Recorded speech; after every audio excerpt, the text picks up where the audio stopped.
Hello बच्चों, कैसे हैं आप सब। कामना करता हूँ स्वस्थ होंगे, खुश होंगे, अपने घरों में सेफ होंगे। हेलो बच्चों, कैसे हैं आप सब। आज हम एक्सरसाइज 3.4 का क्वेश्चन नंबर 5 कंटिन्यू करेंगे। और क्वेश्चन नंबर 5 क्या कह रहा है, बिल्कुल ध्यान से सुनिएगा। बहुत आसान क्वेश्चन है, बहुत इजी क्वेश्चन है। Explain why a rectangle is a convex quadrilateral. क्यों एक्सप्लेन करना है हमें कि एक रेक्टेंगल जो है वो कन्वेक्स क्वाड्रिलेटरल कैसे होता है। ध्यान रखिएगा, कन्वेक्स का मतलब क्या होता है, जिसके जो डायगोनल्स है वो अंदर की तरफ है। क्या बोल रहा है वो, मैंने एक रेक्टेंगल लिया, राइट, मैंने एक रेक्टेंगल लिया। अब इसके जो डायगोनल्स हैं वो दोनों क्या है, अंदर की तरफ मिल रहे। कोई बाहर की तरफ तो नहीं आ रहा, इससे तो नहीं जा रहा ना अंदर की तरफ, इस तरफ से कोई केव की तरह तो नहीं जा रहा। ये कन्वेक्स एंगल है, कन्वेक्स क्वाड्रिलेटरल है। तो यानी जिसके जो डायगोनल्स हैं वो अंदर की तरफ बन रहे हैं। ठीक है, मैंने ए बी सी और डी, यानी जो ए सी जो डायगोनल है और जो बी डी डायगोनल है वो किसके अंदर बन रहे हैं, उस रेक्टेंगल के अंदर बन रहे हैं। तो इसको हम सिंपल सा लिख लेंगे। सिंपल सा क्वेश्चन है, एक लाइन का क्वेश्चन है कि इन अ रेक्टेंगल कितने डायगोनल्स हैं, 2 डायगोनल्स होते हैं, ए सी और बी डी 2 डायगोनल्स है मेरे पास। तो in a rectangle there are two diagonals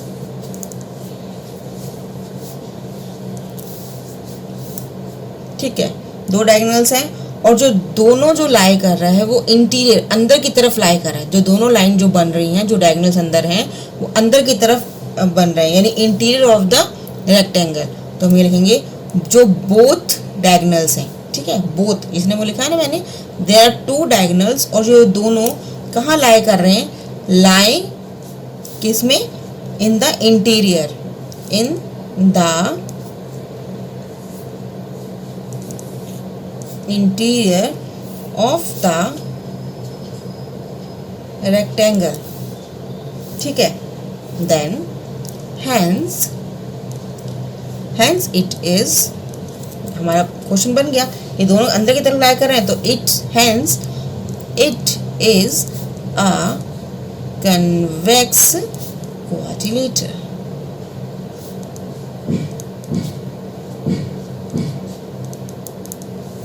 बिल्कुल सिंपल। क्या था, एक रेक्टेंगल मैंने बनाया, उसके अंदर मैंने 2 डायगोनल्स बनाए। क्यों, क्योंकि हमेशा रेक्टेंगल जो कन्वेक्स जो होता है क्वाड्रिलेटरल, वो हमेशा अंदर की तरफ ही डायगोनल्स को बनाता है। कनकेव बोलेंगे तो केव मतलब कैसे होता है, जैसे मैंने एक कोई रेक्टेंगल लिया और इसका अंदर की तरफ, राइट, ये आ गया, ये देखो अंदर के,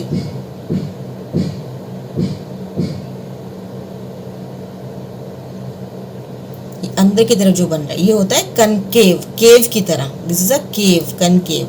हमें क्या बोल रहा है, कन्वेक्स। तो कन्वेक्स हमेशा अंदर की तरफ बनता है, तो ये कनकेव है। तो सिर्फ लिखना है इन अ रेक्टेंगल, एक रेक्टेंगल में 2 डायगोनल्स होते हैं, एक मेरे पास है ए सी और बी डी, और ये दोनों जो एंगल हैं वो अंदर की तरफ लाई कर रहे हैं, अंदर की तरफ ही बन रहे हैं, इसलिए ये कन्वेक्स क्वाड्रिलेटरल होगा। राइट, नेक्स्ट करते हैं क्वेश्चन नंबर 6। क्वेश्चन नंबर 6 है A B C in a right angle triangle. एक राइट एंगल ट्राइंगल है, देखो ये राइट एंगल है, यहाँ पे राइट एंगल बन रहा है। ठीक है, and O is a mid point, O इसका मिड पॉइंट है। इसमें ओ ए जो ओ ए है और ओ सी के इक्वल होगा, ओ बी ओ डी के इक्वल होगा। क्यों, क्योंकि डायगोनल्स है, इंटरसेक्ट कर रही है पॉइंट्स, बीच में मिड पॉइंट ओ है। हमें ये एक्सप्लेन करना है, जो डॉटेड लाइन है, this is a dotted line, ये हमें तो हेल्प करने को बोला है, लेकिन इसने क्या बोला है कि हमें पता करना है कि इक्वल कैसे है, यानी ओ ए ओ सी के इक्वल कैसे है, ओ बी और ओ डी के इक्वल कैसे, यानी पूरा जो ए बी सी है ये कैसे इक्वल है।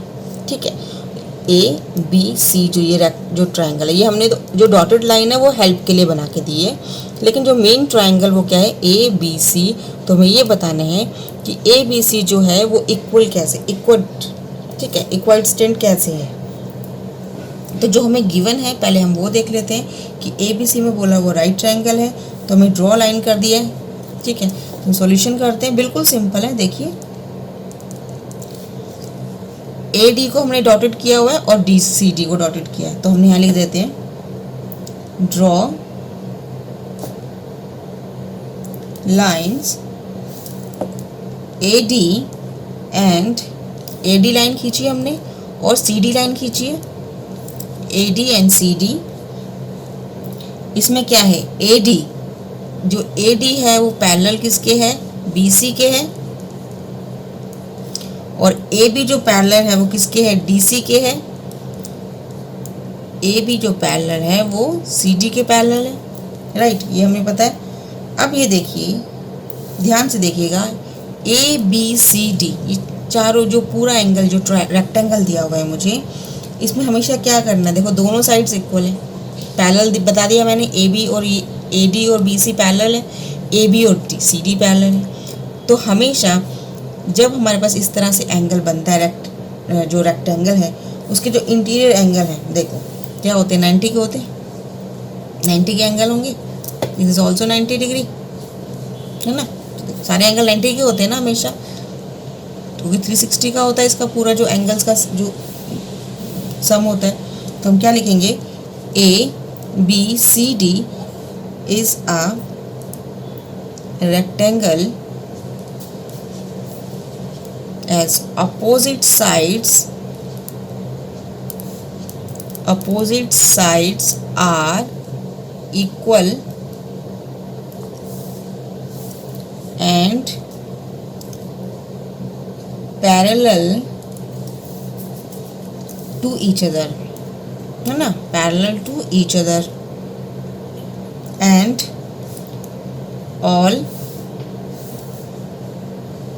all interior angle is 90 degree, ठीक है, सारे 90 डिग्री के एंगल्स हैं। एंड ये मिड पॉइंट है O का, दिखा है मिड पॉइंट है OA, तो यानी AC जो AC को बाइसेक्ट कर रहा है, पॉइंट क्या है, O है, तो हम AC को क्या लिख सकते हैं, OA प्लस OC ये लिख सकते हैं, और हम BD को क्या लिख सकते हैं, OB plus BD plus OD। अगर हम इसको ऐसे लिखें कि OA is equal to OC is equal to OB is equal to OD, हरी बात समझ में भाई। AC को हमने क्या लिखा, AC को पूरा लिखा OA इज प्लस OC, तो ये पूरा AC बन जाएगा, यानी OA OB के OC के इक्वल होगा, ठीक है, क्योंकि क्या है, ये बाइसेक्ट डायगोनल्स हैं, तो डायगोनल्स इक्वल होते हैं हमें पता है। और OB ये मेरी पूरी लाइन है, ये हमारी पूरी डायगोनल है OD, तो OB किसके इक्वल होगा, OD OB के इक्वल होगा, तो ये आपस में सारे इक्वल होंगे, तो हम क्या लिख सकते हैं, OA is equal to OC, OC is equal to OB, OB is equal to OD। इसको एक और एंगल से लिख सकते हैं, देखो इसको हम ऐसा भी लिख सकते हैं कि अगर मैं AC के आगे हाफ OA लिख दूं, भाई ये पूरा AC अगर ये दो टुकड़े में ऐड कर दूं तो इसका हाफ हो जाएगा, यानी AC OA को हम 2 बार करेंगे, ठीक है, सॉरी ये OA का हाफ नहीं होगा, हाफ होगा इसका और OA ही होगा, ठीक है। AC का हाफ हमने क्या बोलिया, OA, AC का हाफ हमने OA लिख सकते हैं, और half AC is equal to OB भी हो सकता है, ये OC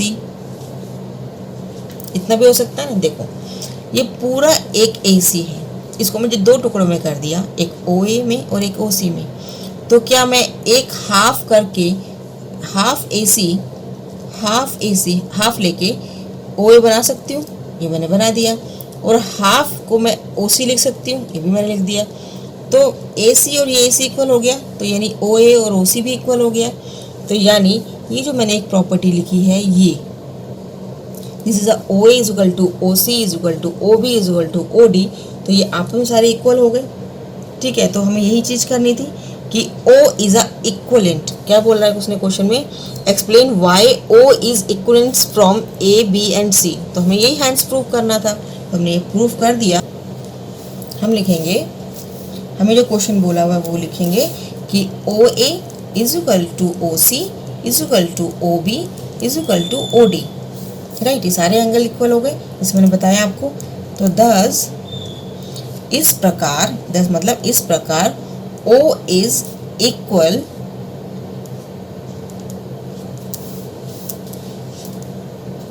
इक्वेशेंट किसके इक्वेशेंट है? From A, B and C. Right बच्चों, बिल्कुल सिंपल था क्वेश्चन।